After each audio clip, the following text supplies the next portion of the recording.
Hello everyone, this is Colin once again after a long hiatus. I hope you're all doing well. I have returned to making videos coming out of video retirement, as it were, for a number of reasons. The first one, which is the main concern, is I've been out of the loop with regards to the present state of Muslim apologetics. Not only Muslim apologetics, but just apologetics in general.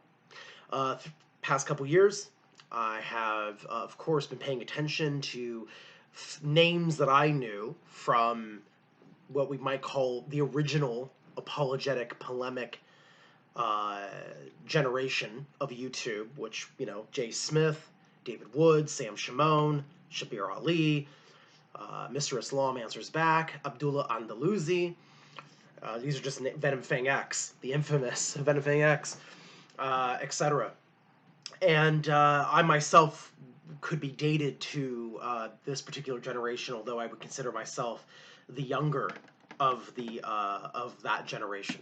What I've noticed, though, is it seems like the torch has been passed, or is in the process of passing, at least in Muslim apologetics, to a younger crowd, a new generation, or the next generation of Muslim apologetics. I noticed it with IERA, but then I sort of was ignoring what had been developing over the past couple years, and it seems like 2017, 2018 really, up to the present, has been on fire in terms of content, and I just have had to update myself on the sheer volume of content that has been produced by these newfound individuals, people like Adam Saleh, or Muhammad Hijab, or Ali Dawa. These are names that I'm not familiar with. Even some newer polemicists towards Islam, which seem to be represented mainly by ex-Muslims. Apostate Prophet being one that I've been paying attention to very recently.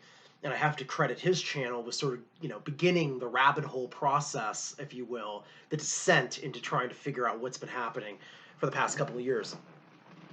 So that's the first thing, is I was watching some videos from Apostate Prophet, which led me to watching videos by this individual named Muhammad Hijab.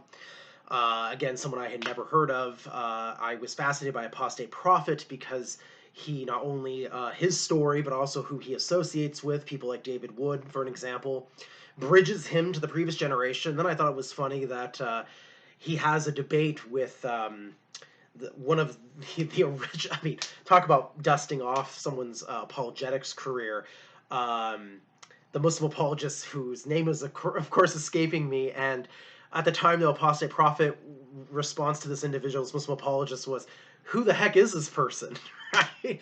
And Apostate Prophet, if he actually ends up watching this video, probably also Muhammad Hijab, if he watches this video, if they both watch it, they're going to be looking at me going, "Who the bloody hell is this guy?" Me. Who is this guy, Aussie CDA, or Orphan of Oz, or Colin? Who is this individual? Yes, because I'm from this same bizarre time when YouTube was first starting, the good old age. But anyway, so a fascinating update to see just older folks coming through, engaging with this new generation of Christian apologetics, Muslim apologetics, and also polemicists. So those are basically the two reasons I couldn't help myself. How could I not? Those of you who've been watching my channel, even though it's been some time, my views have personally changed, of course, as is well documented in this on this channel.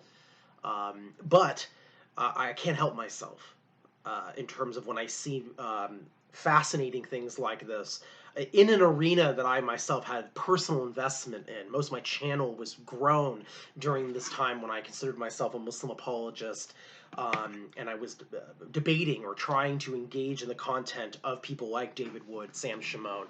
But I consider myself, I was a small timer then, and probably wasn't even on the radar of some of these bigger folks in the Christian circles. So here I am, and I want to just mention a couple things. One, I've become fascinated by both Muhammad Hijab and Apostate Prophet. Their drama and its unfolding is fascinating. I have to confess, pop some popcorn. Let's let it rip. because it causes great discussion, right? Reflection on where we are as individuals, what we believe in, and how we articulate our beliefs and defend them or explore them or lack thereof. And what I've noticed consistently, what I find fascinating, is that Apostate Prophet just unrolled his channel. I mean, yes, he has moments of humor. I can tell he does the sort of thing where he is poking fun, right? And I can see where a religious individual, someone who can't take their religion except for complete seriousness, would maybe find his little quips and jabs to be infuriating. I myself, as a fellow ex-Muslim and someone who studies all religions and has to remind myself that sometimes you have to have fun, I thought that his presentation, I could see what he was doing, right? I can see his style very clearly. And what I can see from Muhammad Hijab's reactions to this is to bring it down to a level that I would rarely see back in the day, where you have this, you've broken from talking about your original points, religion, authenticity of Islam, or what have you, and then you just start basically reducing the conversation to something that it looks like a schoolyard squabble, where you've got people telling other people to engage in golden showers, fetishes. I mean, I'm not even judging, right? That's not even the intent of this video, is to say what, any moral objection, or even objection for or against. I'm simply seeing the level of the dialogue now. And I have to say that I think we've lost the plot a little bit. I thought we were talking about Islam or Islam's theology, and now we're talking about something really bizarre. So I think just in terms of who has the high ground here, I don't know if it's really in the ballpark of the apologist, or at least the reactions so far have been less than amusing, to say the least. The other factor, of course, is Yasser Qadhi. Wow! Talk about something that I was making videos so many years ago about the Qirat and the Aruf and the Quran, and in terms of the text of the Quran, etc. And this is, I mean, I have to agree with people who have watched, who have seen clips of the Muhammad Hijab interview with Yasser Qadhi, Sheikh Yasser Qadhi. What a train wreck. What a bloody train wreck. And then the other part of the train wreck was seeing Yasser Qadhi's response to the material that they talked about openly on the podcast, and then Muhammad Hijab's reaction to it. And then I watched his presentation on the Qirat and the preservation of the Quran. I watched his follow-up, which again left me wondering about Muhammad Hijab's ability to stay focused, stay chill, and get through an explanation of his beliefs. Because I heard a lot of yelling, a lot of rage, and it was really a turnoff.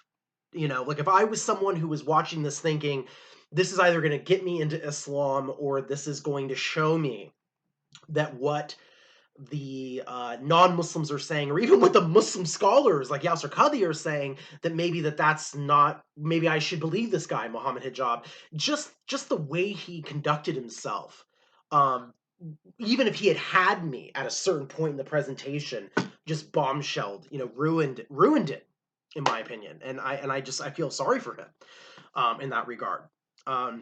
Because, and ultimately his point was, we don't need the text. We just need to know that people memorize it throughout time and space perfectly. Okay. Wow. So we're going to stake our entire faith on the premise that the human memory is essentially infallible,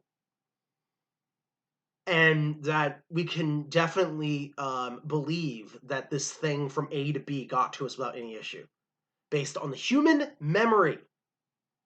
Okay, great. All right. And so therefore we would never need a written text. So instead of dealing with the issue that Yasser Qadhi brought up, we're now just going to sidestep it completely. Now, where else where else have I seen something like this before? Well, so I wasn't very pleased with that video. So then I watched the next one that came out, which was about the Quran supposedly revealing previously unknown information about Babylonian religion.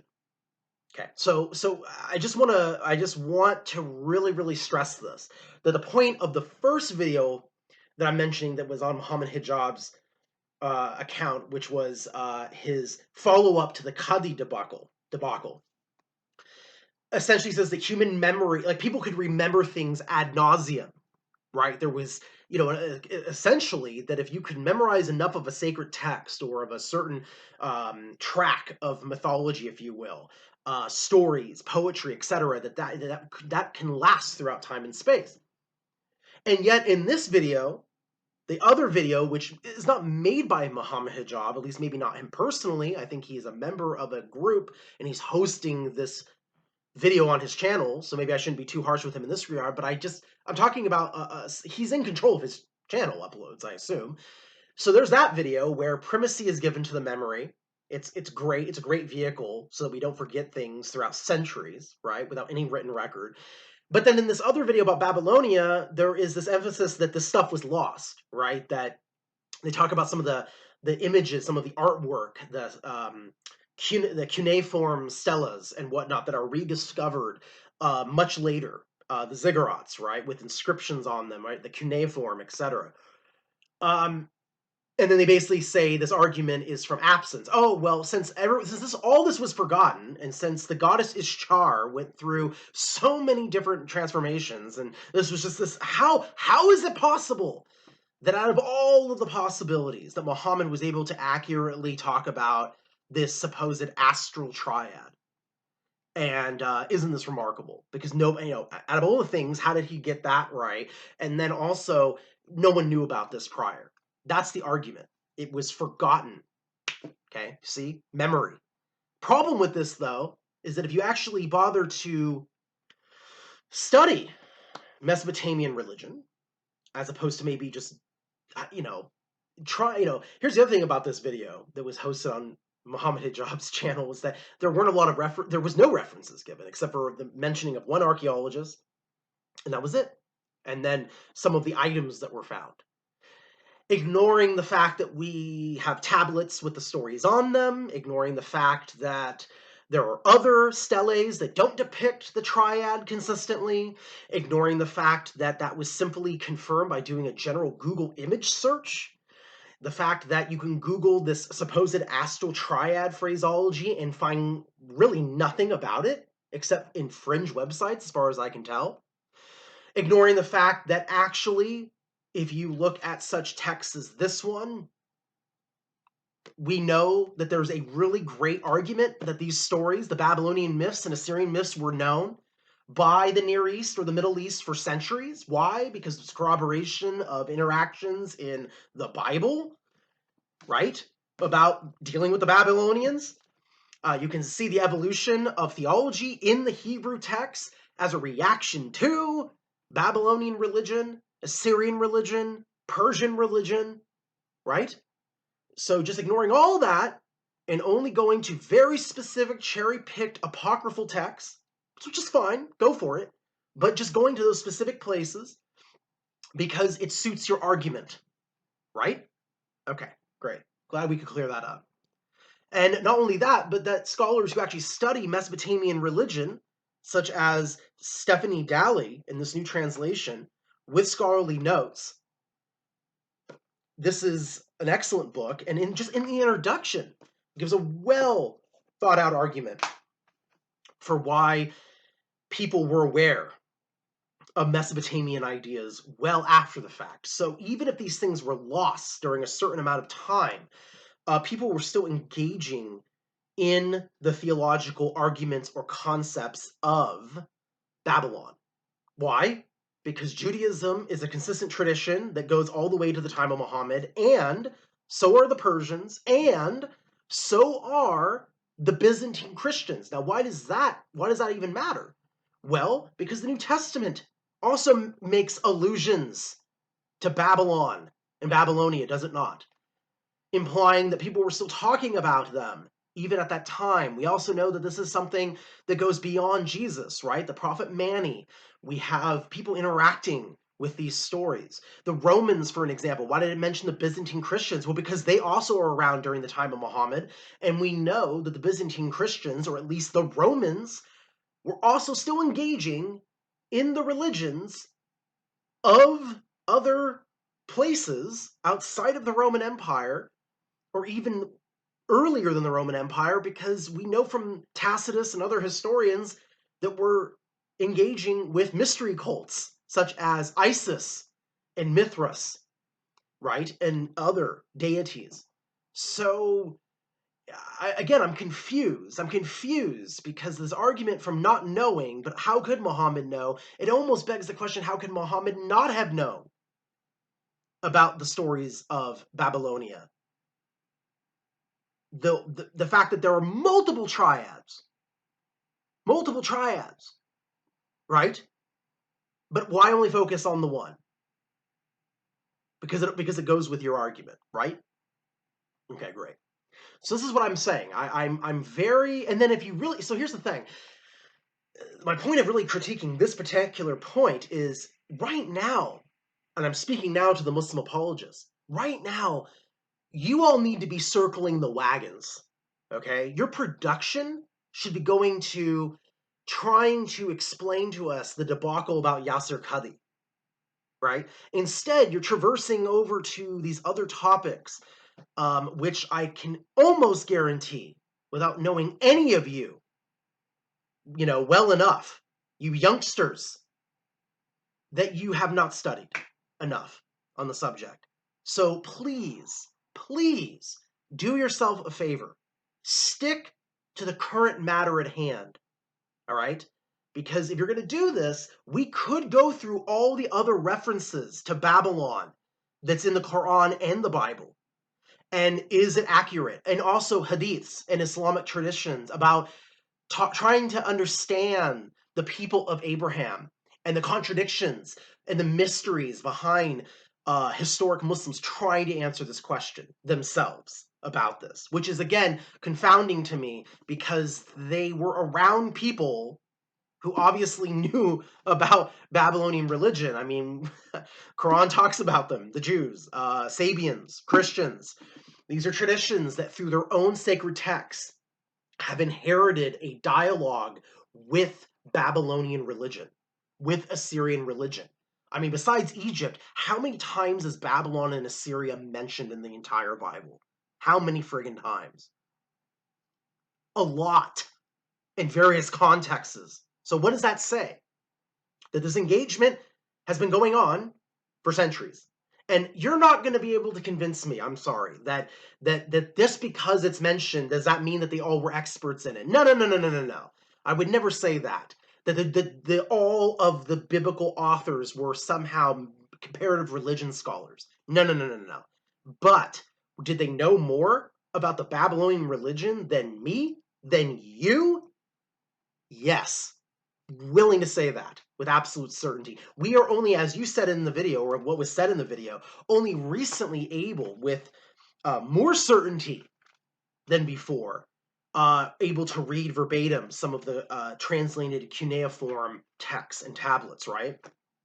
So that just adds to our knowledge. But as the introduction of this book stipulates, even if we in the 20th, 21st century have just been given the privilege of knowing better these stories from the original source material, as opposed to secondary or quotated or alluded to ideas, which, by the way, are accurate. For an example, before these triads, there was primordial entities, which is not mentioned by Muhammad or by Muslim apologists or Islamic scholars on the subject, and yet the Bible, in the first sentence in Genesis, when talking about separating the primordial essences in the beginning of creation, one of the primordial words, is an allusion in the Hebrew to Tiamat, the primordial dragon, the mother of the cosmos. So what would have been really impressive is if Muhammad had, through God, given such accurate depictions of absolute certainty, right? Because even if the argument is that Abraham in the Quran sees 3 celestial bodies, and somehow that's amazing because it accurately goes with these things that you've cherry picked, I'm not impressed. I'm not impressed because Abraham isn't even depicted as going into detail about the beliefs. And it gets worse when the Quranic commentators try to add material because it's just so vague, right? Well, what star? Which star is he talking about? Which moon? And in the Arabic, according to the video, can mean star or planet. That's really confusing. Because what's actually historically or even in the terms of astronomy completely inaccurate is to call Venus a star. So the Quran, through Abraham, is alluding to a thing that's actually a problem here, because we know the Babylonians were aware of 7 celestial planets or bodies, and we know that they were aware of these things. One thing that's fascinating in their religion is that they don't actually split Venus into 2 entities, the evening and the morning star, because as the Bible accurately depicts, Venus can appear as the morning star. It's referred to in both Hebrew and in the Greek, right? Morning star, Lucifer, morning star, which is an allusion to Venus, right? This was sort of layman terms that people's thought about Venus, because they could see a star, or they could see a thing in a planet, a celestial entity, and it was in the same fixed place throughout those hours, those 2 different times, right? But is this even alluded to in the Quran or in Islamic tradition? No. So what would have been impressive is if the Quran had clearly stated, not only do you see the sun, which I agree it does say, it says, implying soul, S-O-L, sun, moon, luna, moon, and then what? Star. Really, what star? Star as in the sun? Star as in a planet? Difficult to say. So, thank you all for watching. I hope this is a good taste. I will probably continue to make videos on this subject in particular, Mesopotamian religion. Never thought this would be something to maybe dive into.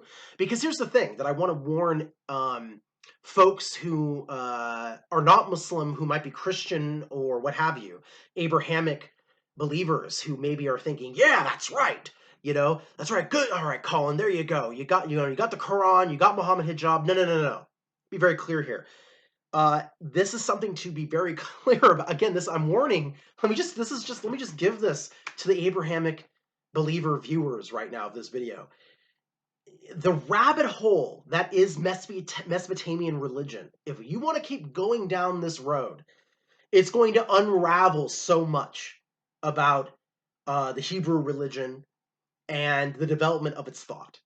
If you want to go down this road, that's fine. It's just one will have to acknowledge eventually the amount of influence upon the Abrahamic tradition because of the Mesopotamian religious tradition. That it's actually interdependent, or that one is dependent on the other for its form. One could make that argument.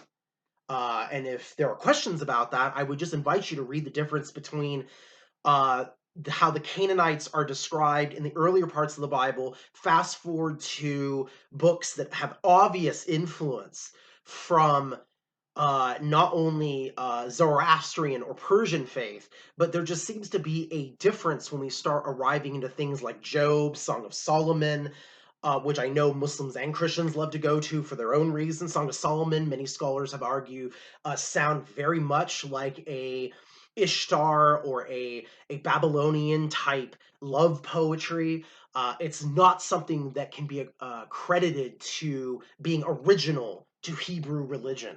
In other words, it has a douse of an influence of something older, something earlier than the present faith tradition that we're talking about. So, with that in mind, I invite you all to do what I say always: do your own research, follow your own intuition, uh, pay attention to the source material. Don't take for granted because you've got someone who has a nice video quality. Ooh, it looks so nice and pretty, and it was aesthetically pleasing, the video. You know, I mean, who am I to talk? My videos are garbage, right, in terms of quality. But just because it's all nice and nifty, I'm very disappointed by the lack of references given. I even went to this Muslim apologist's website. No references given for anything about the video. So I'm left to wonder if they were just kind of hoping that no one was going to bother, or maybe they were thinking that people would bother. But if they were, are they aware of all the materials I've been alluding to? I don't know. But I would invite them to think about the next time they want to traverse over to a topic of discussion that is obvious to me. They're out of their depth. And from the depths comes someone like myself from the who the heck is that generation of YouTube circa 2006. So I'm glad to be back. And I'm glad that things have been increasingly interesting since I've been away. Looking forward to the future engagement. Reached out to Apostate Prophet, introduced myself to him on his community part of his channel, told him I was going to be making this video, that I was very interested in his work because I am. And I look forward to seeing more video productions from both him and Muhammad Hijab, because I'll tell you, we're in some fascinating times, as I heard David Wood say. Still watch James White on an occasion, although I have to confess he's been getting very, very political, and I've never seen eye to eye with him on his politics, but he's someone who I'd be watching, even though I've not been very active here on this channel.